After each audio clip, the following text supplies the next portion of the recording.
Bonjour et bienvenue. Aujourd'hui, on plonge dans nos sources pour parler de la Lune. Oui, bonjour. Et l'actualité nous y invite un peu, hein. Exactement avec la pleine Lune des fraises qui arrive le 11 juin 2025. Et elle s'annonce particulière apparemment. Oui, très particulière même. Elle va être super bas sur l'horizon dans l'hémisphère nord. Ça fait presque 19 ans qu'on n'a pas vu ça. Hmm. Et les documents qu'on a consultés justement, ils explorent pas mal de choses sur la Lune. Oui, son apparence qui change tout le temps, Pourquoi elle est orange parfois? Pourquoi elle a l'air énorme? c'est ça. Et aussi les mécanismes derrière tout ça. Comment l'observer et puis toute la culture autour. Exactement. Donc l'idée, c'est de décortiquer un peu tout ça, comprendre ces changements de couleur, de taille, voir pourquoi cette pleine lune de juin 2025 est si spéciale, et puis effleurer un peu les mythes, quoi. Allez, on commence par la couleur. Cette teinte orange ou rouge qu'on voit souvent quand elle est basse. Ah oui, ça on l'a tous déjà remarqué, hein, c'est assez courant. Tout à fait. Les sources sont claires là-dessus. C'est la diffusion Rayleigh. La diffusion Rayleigh. C'est ça. En gros, quand la Lune est basse, sa lumière doit traverser une couche d'atmosphère beaucoup plus épaisse pour nous arriver. D'accord. Et cette atmosphère, elle agit comme un filtre. Elle disperse les couleurs bleues et violettes, qui ont des longueurs d'onde courtes, Et du coup, elle laisse passer. les rouges et les oranges. Voilà, exactement. C'est le même principe en fait que pour les couchers de soleil qui sont rouges ou oranges. Ah, c'est logique. Et ça, n'importe qui peut le voir, hein, au lever ou au coucher de lune. Donc, Précisément. Et il est même mentionné que la fumée ou la poussière dans l'air, ça peut accentuer cet effet, rendre la Lune encore plus rouge. hmm. Et attention à ne pas confondre avec la lune rousse des jardiniers. Ah, très bonne remarque. Oui, la Lune rousse, c'est autre chose. C'est la période après Pâques, c'est ça? Mi-avril, mi-mai. C'est ça. Quand les nuits claires peuvent amener des gelées qui roussissent, qui brûlent les jeunes pousses. Ça n'a rien à voir avec la couleur réelle de la Lune à ce moment-là. D'accord, distinction importante. Bon, et l'autre truc frappant, c'est quand elle a l'air énorme, gigantesque, près de l'horizon. Ah, l'illusion lunaire. Un grand classique aussi. Oui, elle paraît tellement plus grosse que quand elle est haute dans le ciel.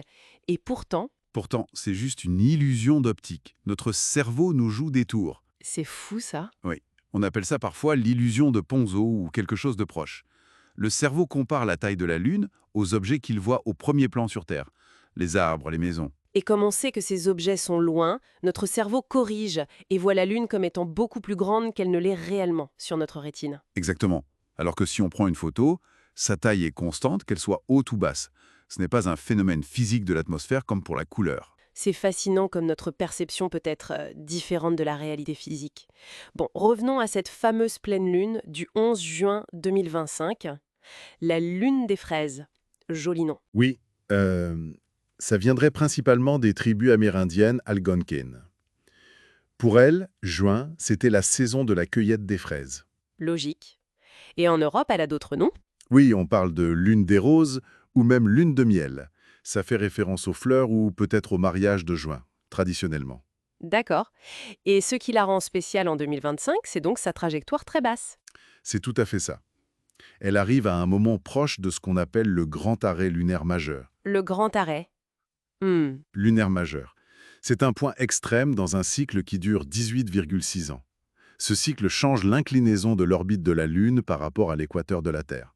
Et ça détermine jusqu'où elle monte et descend dans notre ciel, c'est ça. Exactement. Les points les plus au nord et les plus au sud qu'elle peut atteindre. Et donc, pour nous, dans l'hémisphère nord, en 2025, Ça veut dire que sa trajectoire va être la plus basse sur l'horizon depuis quasiment 19 ans.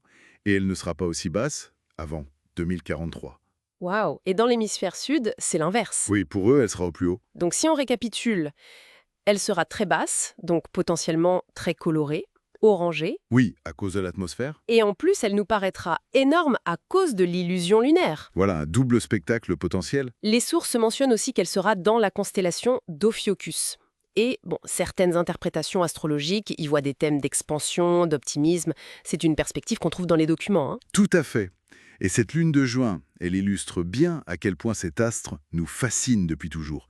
Les mythes lunaires, on en trouve partout. Oui, les sources citent Chang'e en Chine, Mani chez les Nordiques. Le lapin sur la lune aussi qu'on retrouve dans plusieurs cultures. C'est vrai. Ça montre une connexion très ancienne. Et ce qui est bien, c'est que la Lune, c'est facile à observer. Absolument. Les phases, on les voit à l'œil nu, sans problème. Et avec des jumelles, Ah, avec de simples jumelles, genre des 10-50, c'est déjà une autre dimension. On commence à voir les grandes mers lunaires, les cratères principaux. et avec un télescope, j'imagine. Alors là, oui, même un petit télescope offre des vues incroyables. Surtout si on observe près du Terminateur. Le Terminateur, C'est la ligne entre la partie éclairée et la partie sombre de la Lune. La lumière arrive de côté, en rasant, et ça fait ressortir tous les reliefs, les cratères, les montagnes. C'est spectaculaire. génial. Bon, alors pour résumer un peu tout ça, la couleur orangée quand elle est basse, c'est l'atmosphère. C'est ça, la diffusion Rayleigh. Sa taille, qui semble énorme à l'horizon, c'est une illusion d'optique. Une illusion de notre cerveau, oui. La pleine lune de juin 2025 sera super basse chez nous, donc potentiellement très colorée et semblant très grande. Exactement. Un rendez-vous à ne pas manquer. Et enfin, la lune continue d'inspirer nos cultures et nos histoires. C'est une bonne synthèse. La Lune elle-même, elle ne change pas fondamentalement de couleur ou de taille. Mais notre regard sur elle, lui, il change. Influencés par l'atmosphère, par notre cerveau, par nos cultures. Tout à fait. Et ça amène peut-être une dernière réflexion. Si notre vision d'un objet aussi proche et familier est déjà une interprétation, qu'est-ce que ça dit sur notre façon de percevoir le reste du monde, de construire notre réalité? Excellente question pour terminer. De quoi méditer en effet, la prochaine fois qu'on lèvera les yeux vers elle.